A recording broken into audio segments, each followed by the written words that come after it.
Ladies and gentlemen, I bid you good evening. Charles Dickens at your service. The author, the chief, the actor, the inimitable boss. The champion of childhood innocence. Oliver Twist and his companions suffered the tortures of slow starvation for 3 months. At last they got so voracious and wild with hunger that one boy, who was tall for his age and hadn't been used to that sort of thing, hinted darkly to his companions that unless he had another basin of gruel per diem, he was afraid he might some night happen to eat the boy who slept next to him, who happened to be a weakly youth of tender age. He had a wild, hungry eye, and they implicitly believed him. A council was held.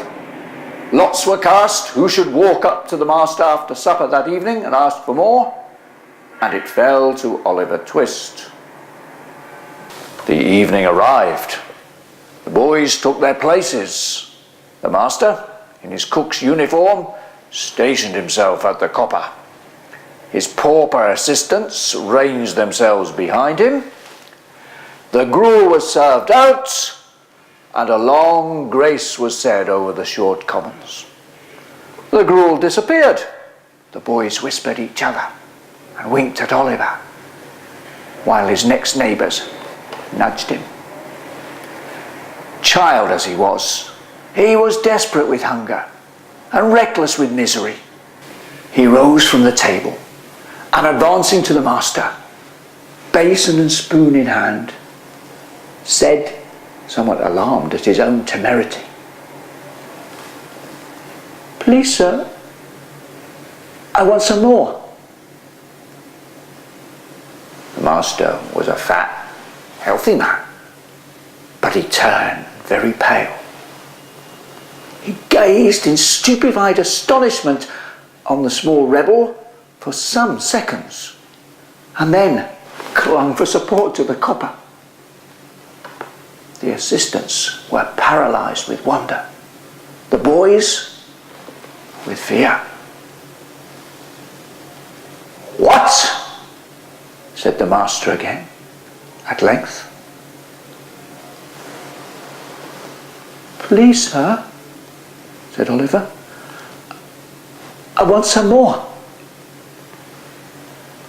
The master aimed a blow at Oliver's head, pinioned him in his arms, and shrieked aloud for the beadle. The board was sitting in solemn conclave when Mr. Bumble rushed into the room in great excitement and, addressing the gentleman in the high chair, said, "Mr. Limpkins, I beg pardon, sir. Oliver Twist has asked for more." There was a general start. Horror was depicted on every countenance. "For more?"